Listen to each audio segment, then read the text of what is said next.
তো বন্ধুরা আপনারা সবাই কেমন আছেন? তো আমি আছি এখন টাটা জামশেদপুরে।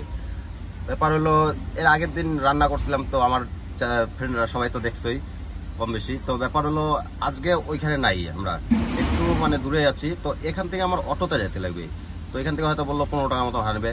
আর আমাদের বাজার করা মানেই বোঝো মাছ নালে চিকেন। তো আমরা অ্যাকচুয়ালি সবজি এটা বানাইতে পারি না, সবজিটা তো ঝামেলা বেশি, ওই খরচা একই। ভাই আর আমি দুজনেই ফ্রেশ হয়ে গেলাম। ফ্রেশ হয়ে তো কালকে আম নিয়েছিলাম মালদার থেকে আসার সময়।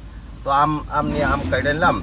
তো ব্যাপার হলো আর এই যে বিস্কুট নিয়ে নিছি, বিস্কুট দিয়ে এটা মোটামুটি আমাদের নাস্তা করে তাও আমি যাবো বাজার করতে। বন্ধুরা আমি চলে আসলাম রাস্তার মধ্যে। তো রাস্তা এখানে টেম্পুর জন্য ওয়েট করতেছি। তো টেম্পু আসুক, টেম্পু আসলেই চলে যাবো বাজারে। তো আমি চলে আসলাম ফাইনালি অটোতে। সাকছি যাবা?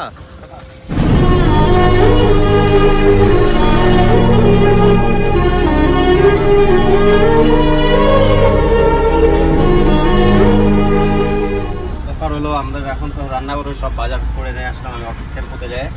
তো ভাইও গাড়িটা পরিষ্কার করে নিল, পরিষ্কার করে এখন যাবাই মানে এদিকে তো পেয়ার বলে এটাকে আমরা কাজ করি। এখানে আমরা ডান দিকে লাগাই দেবো গাড়ি, সুন্দর করে রান্না করবো আসবো। ব্যাপার হলো বাজারে গেলাম, বাজারে গিয়ে তো দেখলাম ওইখানে মানে মাছ নাই আর চিকেনও নাই। তো দেখি খালি মটন কাটি রাখছে। তো মটনের কিলো শুনলাম, শুনে তো অবাক হয়ে গেলাম। তো 1000 টাকা কিলো। তো তার জন্য তো ভাইকে ফোন করলাম, ভাই এরকম এরকম ব্যাপার, 1000 টাকা কিলো। তো ভাই বললো কি সে দেখ ছাট মাংস আছে নাকি। তো আমি ছাট দেখলাম, ছাটেরও দাম মোটামুটি 350 টাকা 400 টাকা চাইলো। তো 350 টাকা করে নিচ্ছে। তো নেওয়ার পর তো আমি ছাট নিয়ে আসলাম। বন্ধুরা যে আজকে আমি যে ছাট মাংস আনছি এর মধ্যে চুস্তাও আছে অবশ্যই, এদিকে চুস্তাও দেয়। তো আমি অ্যাকচুয়ালি বানাইতে পারি না, এটা বানাবে আজকে ভাই মানে চন্দন ভাই। তো আমি তো পারি না, কারণ এগুলো আমি কোনোদিন বানাইনি। আমি চিকেন ওই মটন এটাই বানাইতে পারি। তো আমাদের অলরেডি ভাতও হয়ে গেল। তো ভাতে আমাদের টমেটো পেঁয়াজ সব কাটে রেডি। তো এর আগের ব্লগটা যে থাকছে যে রান্না করার, তো অনেকেই কমেন্ট করছে আরও নেক্সটে আরও ব্লগ এরকম চাই এরকম চাই, তার জন্য আরেকটা দিচ্ছি। তো আপনারা সবসময় ভালো লাগলে লাইক কমেন্ট শেয়ার করবেন। তো আমাদের ভাত হয়ে গেছে, ভাত হওয়ার পর এখন আলুও ফ্রাই হয়ে গেছে। তো এখন পেঁয়াজ টমেটোর এগুলা সব ফ্রাই করতেছে। তো আমি তো অ্যাকচুয়ালি পারি না, ভাই এটা দেখি কীভাবে বানায়। তো ভাই আমাদের ইসেটা কই মাংস?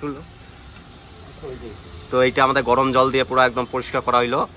তো এই ভাইটারও এদের গাড়ি আছে। তো আপকা ঘর কাহা হ্যায়? ছত্তিশগড়। ও, তো এদের গ্যাস নাই। তো বললো গ্যাসটা দাদা হবে নাকি। তো আমি বললাম হ্যাঁ আসো করে নাও। তো একটু ভাত বানাবে, ওদের বলে সবজি বানানোই আছে। এখন মাংসটা দিয়ে দিচ্ছি।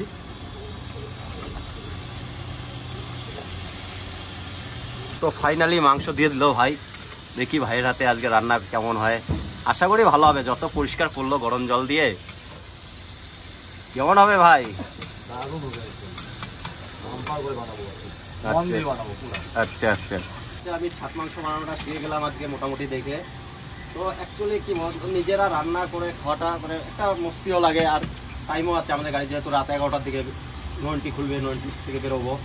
আর সব থেকে বড় কথা হলো পয় পরিষ্কার খাওয়া যায়, মানে একদম নিজের মতো পয় পরিষ্কার করে ধোয়াধুয়ি করে এভাবে খাওয়া যায়। তো তার জন্য আরও রান্না করতে আমার বেশি ভালো লাগে, আর একটা মস্তিও। তো ফাইনালি আমাদের মাংস হয়ে গেল। তো এখন বাজে 2টা, তো আমরা খেয়ে নিব।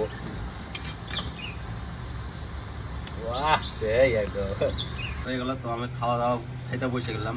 তো হেভি টেস্ট হয়েছে, হেভি আর কি বলবো, মানে মাংসও ফেল। তো আমাদের রাতের জন্য থেকে গেল, আর টেনশন নাই।